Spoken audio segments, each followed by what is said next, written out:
শনিবার বাধারঘাট মাতৃপল্লী মাঠে আনুষ্ঠানিকভাবে শুরু হয় গুড্ডিবাজ প্রতিযোগিতা। অনুষ্ঠানে উপস্থিত ছিলেন সমাজসেবী তথা বিজেপি মণ্ডল সভাপতি মনীশ দেব, কর্পোরেটর প্রসেনজিৎ লোধ এবং এনএচএম এর আধিকারিক নপুর দেববর্মা সহ অন্যান্যরা।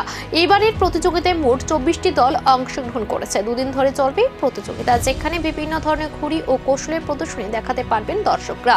আয়োজকদের দাবি, এই ধরনের অনুষ্ঠান শুধু বিনোদনই নয়, বরং ঐতিহ্য ও সামাজিক বন্ধনকে আরো মজবুত করে।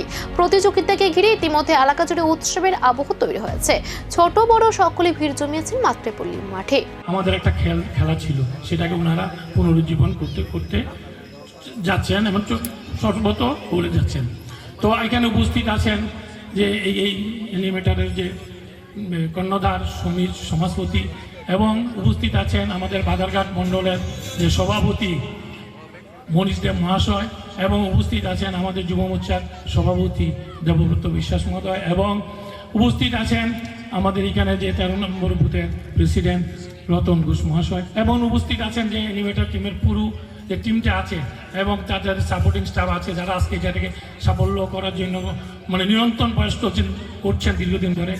তো তাদেরকে সকলকে ধন্যবাদ জানাই। আমি একটা কথা বলছি যে প্রথমে বলেছিলাম যে এটা একটা হারিয়ে যাওয়া সংস্কৃতির খেলা ছিল, সেটা ওনারা বাঁচিয়ে রাখছেন, এবং এটা দিয়ে এই এলাকার মধ্যে বিভিন্ন জায়গাতে যারা অংশগ্রহণ করেছেন তাদেরকে আমি অভিনন্দন এবং শুভেচ্ছা শুভকামনা জানাচ্ছি।